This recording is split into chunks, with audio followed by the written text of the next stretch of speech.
Welcome to Dollar Tell Me or Go Ahead Tell Me. If you love film and believe that it's a platform that can be used as a call to action, you'll love today's episode with filmmaker and former NFL player Jon Alston.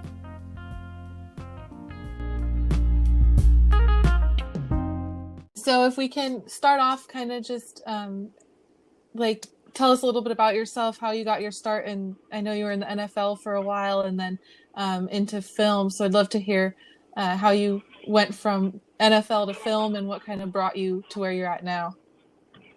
Yeah, totally. That journey has been a long one. It's been very interesting going from sports to, the creative field. And, I don't know. It was one of those things where, for me, I always was interested in the arts. When I first started being interested in the arts, it was more so along the lines of like acting in a way. But when I was a kid, I used to be really into comic books. I used to write a lot and draw a ton. And, but then I got into sports, and then, I got to Stanford, and I was like, I don't know if I could tell my parents that I'm studying dramatic arts at Stanford. So I studied public policy, and then I got a minor in dramatic writing when I was first time through there, and I went back later in 2016, and I'll come back to that, and got a degree in film media studies. But, for me, it's, I was working on my first film in New York in 2011 and 2012, and I used to work at the Soho House in New York often to do the edits and stuff, and I met this guy named Neil McClellan, and we spent a lot of time together. And Neil is the guy that produced, these albums for The Prodigy, like The Fat of the Land, and he's a dope guy from the UK. And he would talk a lot. I mean, this guy's a character, right? But I love this guy. I asked him the same question you're asking me, and he told me how he got into music producing when he was a kid. He went to a record store with his father, and he heard sounds coming from a speaker. The speaker was bigger than he was at the time, right? And he loved it. He was interested, and he asked his dad. He's like, who's this? Dad tells him it's the Beatles, and then he looks at his dad. He tells his dad that he wanted to be in the speaker with the Beatles. He wanted to be in there with them. And, when you're a kid, you don't know any better, but you do kind of know your truth as a kid. Like, everything is real as anything. Every thought that you have, this is the truth, right?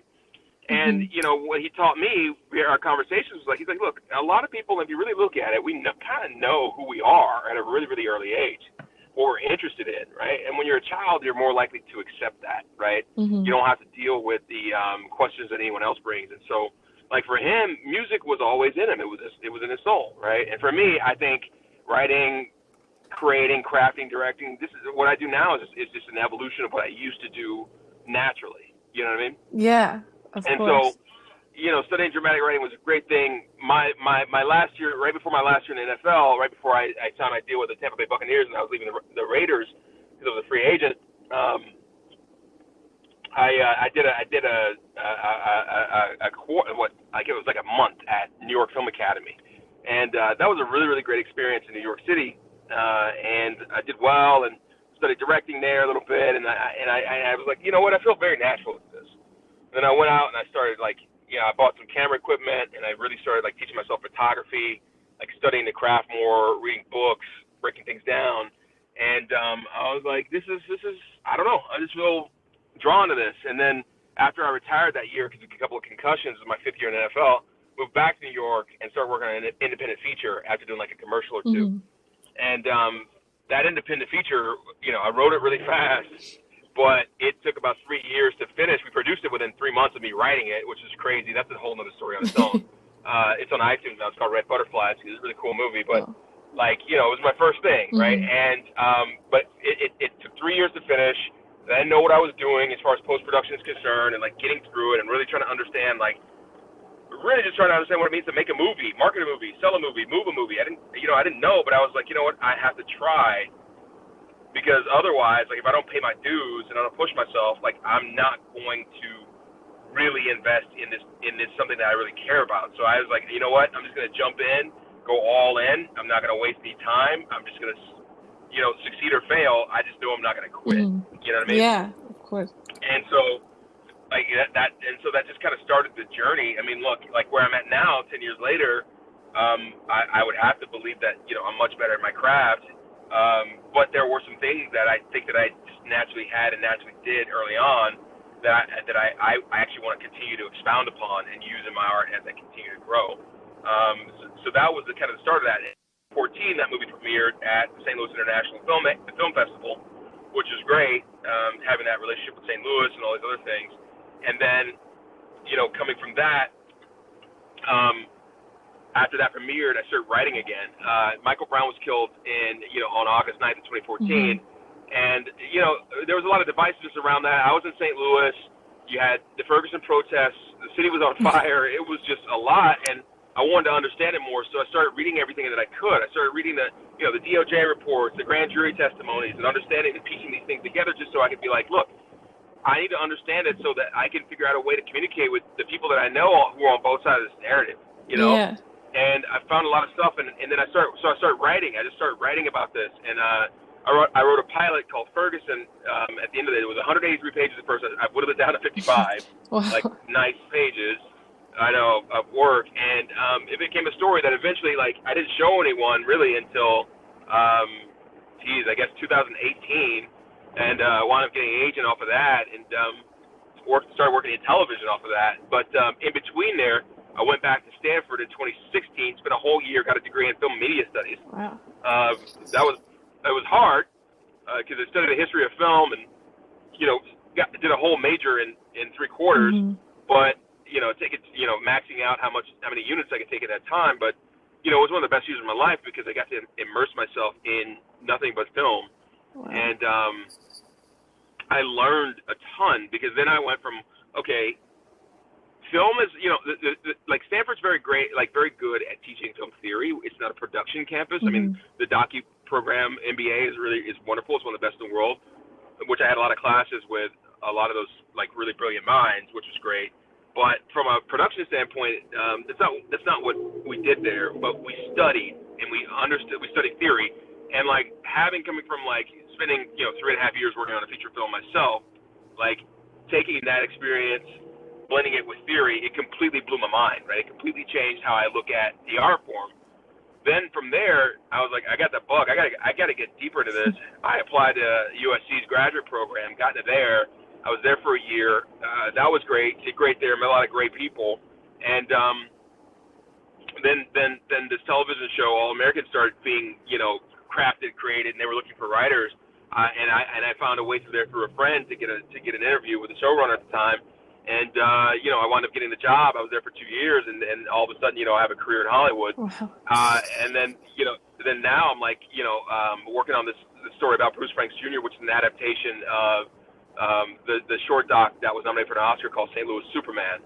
And Bruce, ironically from St. Louis, who was a battle rapper turned activist during Ferguson, right, who wound up running for statewide office in the House of Representatives in 2016, lost to an incumbent, a black woman, but it was found out that she was kind of using absentee ballots to cheat. Jeez. Challenged it. They had like 48 hours to rerun the election. He winds up blowing everybody out of the doors. This guy's got tattoos on his face and everything, and he's a rapper. He's whatever it is. You would never think this guy was a politician, but he winds up winning this race. And then you see him in the House of Representatives, and you see in Missouri, in the state of Missouri, and then you see him on Tucker Carlson, and you see him like everywhere after that. And the story is just amazing because the beauty of a guy like a Bruce is that even though he looks like someone in his own way, he says, okay, you may think that I look like a thug, right? But he in his own words, he's a businessman, he's a father, right? He's a college graduate. Like Bruce is a very smart, great guy, even though he's got 34 tattoos, including the ones on his face, right? But he can talk and walk across the aisle better than anyone in the House of Representatives at the time, right? And so he's more of a unifier. Even with support of his constituency, it's black, white, and everything in between, and you don't see that all the time in politics. So I looked at this guy's story. This is the story of now, a personal connection to him. Like his uncle is like my big brother. You know what I mean? And so I've been working on it for about 2 years now, and we're getting ready to take that out. So that was kind of that's been the journey. You know, football was great and I loved it, but when concussions started coming, I had to get out of it. You know what I mean? Yeah, I mean that's incredible. I did read, I think I saw you had like 4 in 1 year, is that right? 4 concussions? Four in one calendar Oh my year. It's God. a real deal. Yeah, film's definitely not Yeah. gonna give you that many, hopefully. Yeah. Right.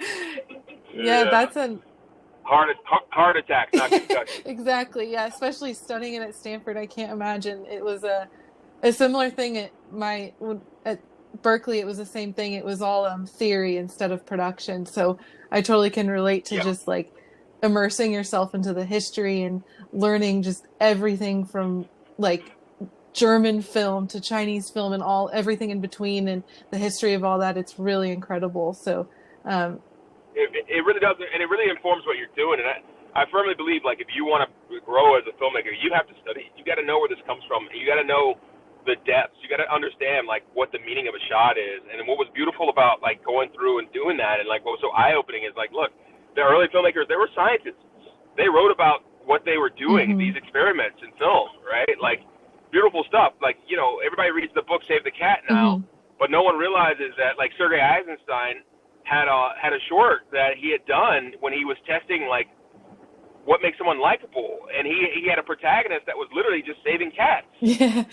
to understand. And, no lie. And so we understand, like, when your protagonist does something kind or does something well, like, the audience has a stronger emotional response, right? Exactly. And the Russians were on the forefront of so many things that we do today, as far as we're talking about filmmaking, right? And to me, that's beautiful. I mean, you talk about, like, Battleship Potemkin, you know, I mean, like, that's George Lucas. Yeah. That's Yeah. Spielberg. Yeah. It is incredible. It really is down You to the know? science, like you said. And it something you said just now stood out to me with the meaning of a shot. And I was thinking of that watching Augustus, your most recent film, watching that, and each shot felt like there was something in there that everything was meant to be there for a reason. Like the Skittles on the pavement and everything. It was just incredible. Would you mind telling us a little bit about of your creative process with Augustus and maybe what it's about and everything for you? Oh, 100%. I mean, look, Augustus is a very unique film. I actually think we kind of created a unique structure that I haven't really seen before in my studies, Mm-hmm. right, for this film, blending the past and the present with the dreamscapes, but then also utilizing, contemporary historical moments that we understand, right, and making them personal to the protagonist, and then affecting the protagonist's journey, like, throughout the story. And, Ida Howell, who was the writer on the short, brought the original screenplay to me, something that he'd been working on for about 2 years. And I worked with him when I was at USC on another short film called Sellout, which I never put out to the world, but it's a really great short. I loved it, Mm-hmm. right? But it was like an early one I did when I was in grad school. And,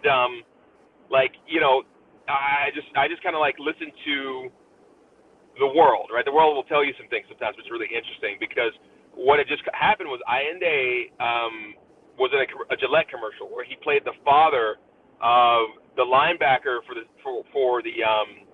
Seattle Seahawks, the Griffin, I think it was Shaquem, who broke my NFL Combine record as the fastest linebacker. Oh wow.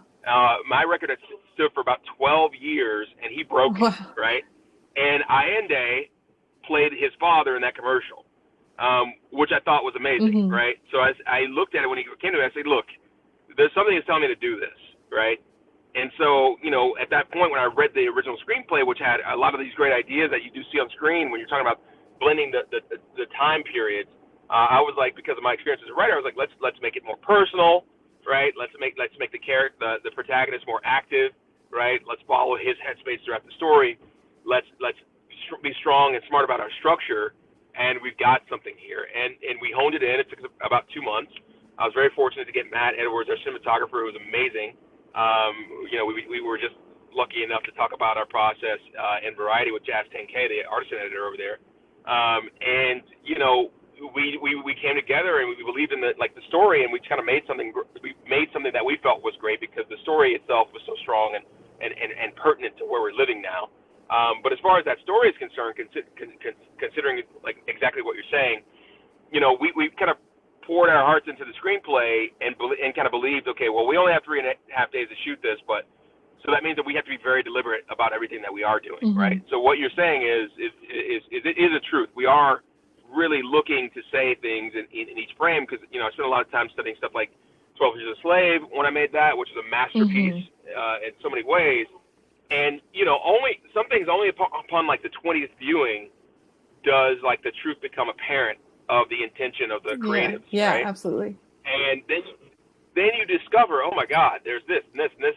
But then once you learn, and I kind of learned this to think this way at USC as well as Stanford, it's like you have to understand how to think like a director. You have to understand how to speak via an image and all the tools that are at your disposal, from color to sound, right, to angles, right, as well as just directing performance. So for me, approaching Augustus, which I feel like is relatively serious subject matter, like, for me, I was like, it is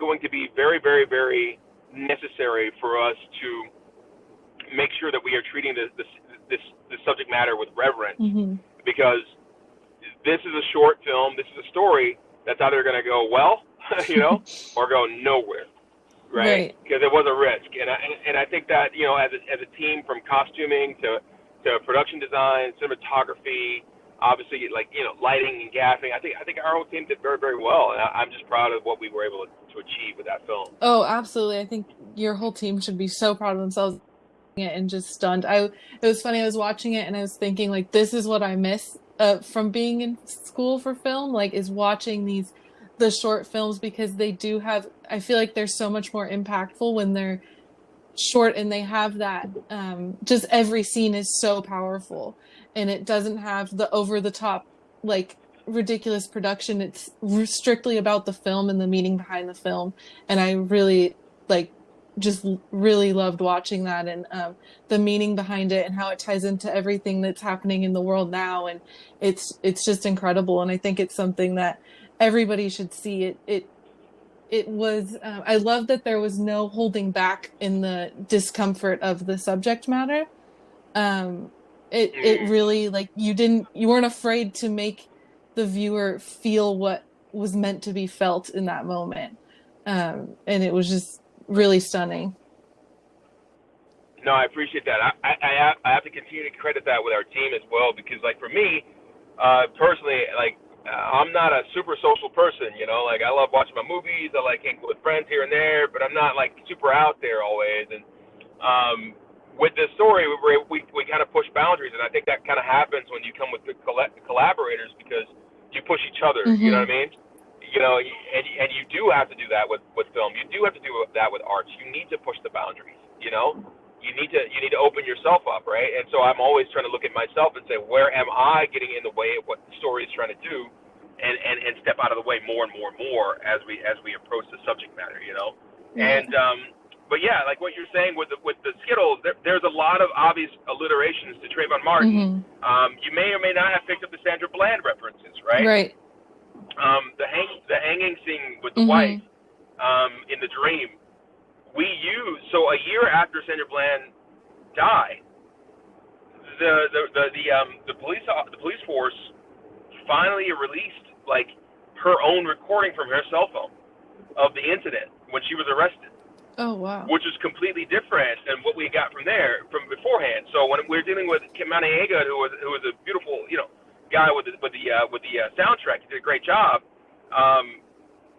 We told him, hey, look, man, take this, blend it into the music.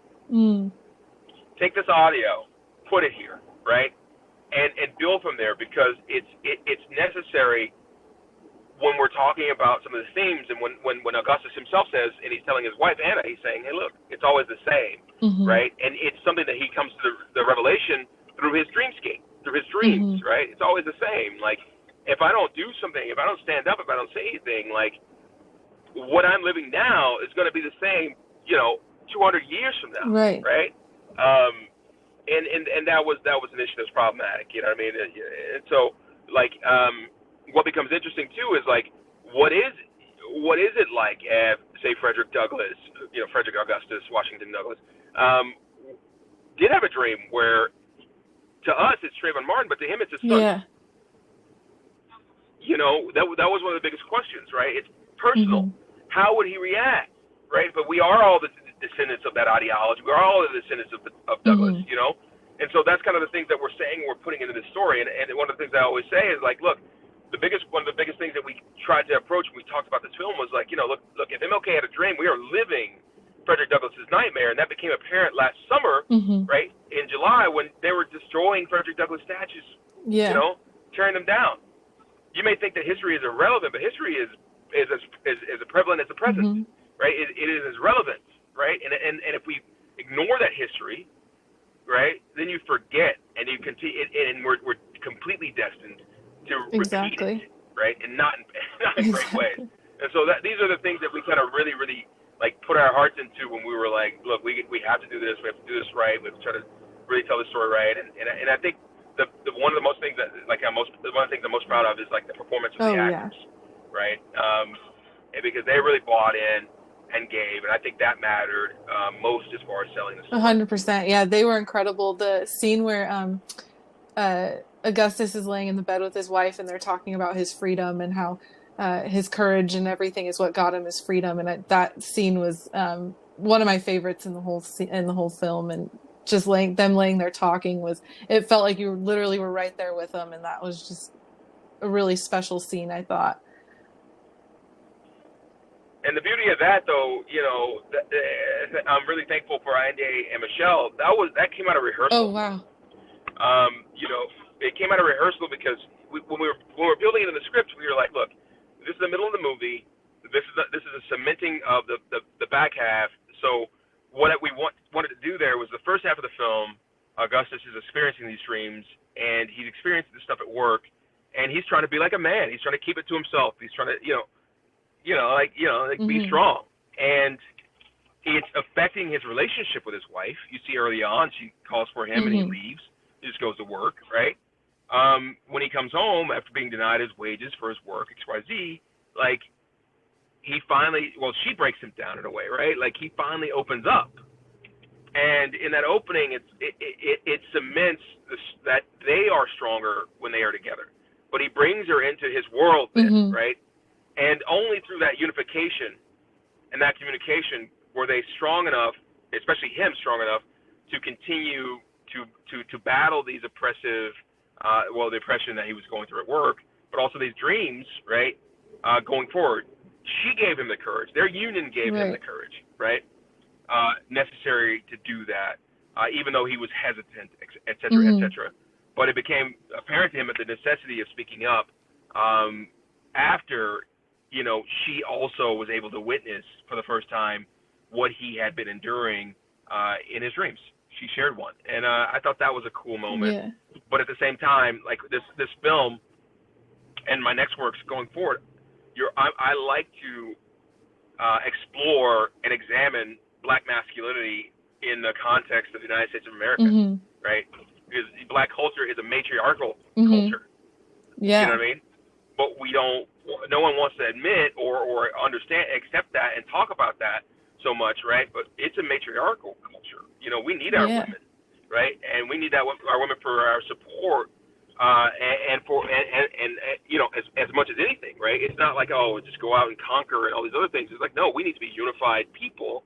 And so that's what we're trying to speak to when we're dealing with the relationship between Augustus and Anna. Right. Yeah.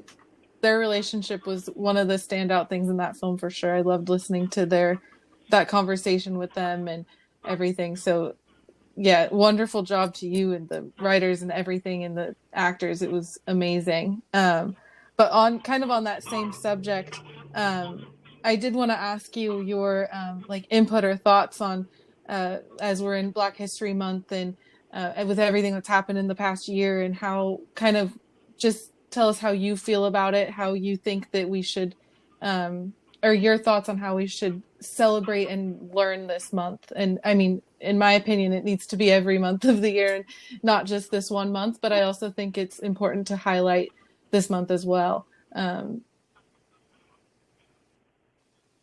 no, I look, we're very fortunate that we do have a month to be able to celebrate examine, look back, and think about the history of, the contributions of Black Americans to society, right? It's a necessary step towards unification, right? So that we understand value. I mean, every ethnic group in the United States of America deserves the opportunity to be able to share and talk about that and to feel a certain sense of pride, right? And then we won't need months. Exactly. We won't need only months. We'll just be unified, right? And we'll just communicate, it's the end right? goal, right? Right. That is 100%. So that we go, no, value your fellow man, value your fellow American, right? Like, America is not one color, and so for me, I think that's wonderful. And the beauty of it, like I said, I made a period piece. There's always hesitation when you're dealing with slave content and slavery. There's a lot of knocks on it. I personally don't understand it as much, but I know that especially a lot of Black people are very hesitant when it comes to like slave content, right? So we wanted to try to play with that genre some and say, okay, cool. Then we're gonna bring it to your world too. We're gonna make it contemporary. We're gonna bring it in there, so that we can show, look, history is important, and to negate, something, a film or a story because it dealt with slave times or slavery, right? The pre-Civil War, et cetera, it's to negate the experiences that our ancestors went through. We can't do that. You can't forget that, right? You can't on one end say, I don't want to hear about this, but then on the other one say, oh, we need repair, we need reparations in a way, right? But you need to understand where it came from. I mean, only in my adult age like my adult years, did I start to really, really understand Black history and really, really understand that a lot of the things that when you're looking at economic disadvantages and socioeconomic disadvantages that African Americans or Blacks deal with in the United States of America, these are remnants. These are remnants of the same mentalities that were built during the slave trade, right? In the antebellum South. You know what I mean? And then they were baked into our laws, right? And so you look at that and you're saying, okay, well, I need to know. If I don't know history, I don't even know what I'm up against. If I don't know history, I don't know what I'm up against. And so for me, it's fascinating subject matter. I don't want to do it the way everyone else has done it, but I do want to examine it and say something about it, And so when we're talking about now, what happened last year and everything, is like, look, I will say this. What was beautiful about last year and people taking to the streets and people, communicating is that people started to understand, look, our leadership is not our God. You know what I mean? Yes. It is up to us as individuals to be active, to be informed, to be of knowledge, and then to go out and primarily vote. We take action, we say something about it, and then we go and we vote, right? And if Trump was impeached, before this latest impeachment, he was impeached. Congress was not going to remove him, but you know who did? The citizens of the United States of America, and who really showed up? African Americans in Georgia. Exactly. You know what I mean? This mattered. Michigan. It really mattered. And so when you're talking about these things, to say, okay, cool, like you understand, and we start to understand, like that we do have a place in this country. We do have rights, and we should exercise, and we will exercise those rights. And so for me, like I think that it becomes very, very apparent that there is progress. Is it equality yet? No, it's not equality. The statistics aren't equal. They'll tell you the truth. But are we moving in that direction?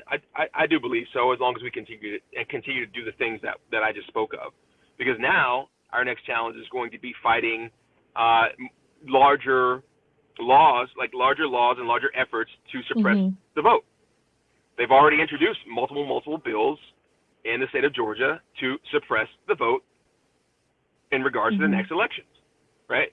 So let's be vigilant and let's not let these things happen. And say, okay, cool. We're not going to sit here and roll over like we have in the past when you've introduced legislation to make it harder to vote, right? And made the obstacles almost impossible, right? To overcome. But now people are doing that. They're fighting back. So I say, hey, cool, bring it on. You're going to lose this battle in the long run. Yeah. Yeah, You know, exactly. that's the Yeah, way I no, felt about it or I feel think about it. everything you said is spot on. I think it's like you said, the end goal is the unity, and it's equality is not here now, but I do think we are working towards it. Like you said, I think this last year was really powerful and showed um, that we're working towards it, like you said. Um, I do want to thank you for sharing your thoughts and being here with us and talking to us and taking the time to listen to our questions and share your story with us. We will definitely be sharing I'll be sharing that film with as many people as I can, and uh, so thank you. No, I certainly appreciate you. Thank you for taking the time to watch. Thank you for taking the time to have me on.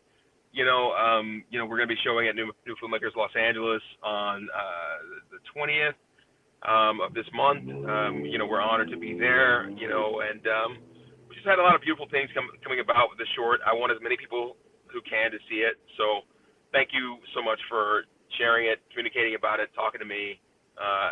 Well, We're thank very you, blessed. John. Hope you have a good rest of your day, and we'll keep you posted on when the podcast release and social media posts and all that for you. Thanks, Thank you John. so Bye much. bye.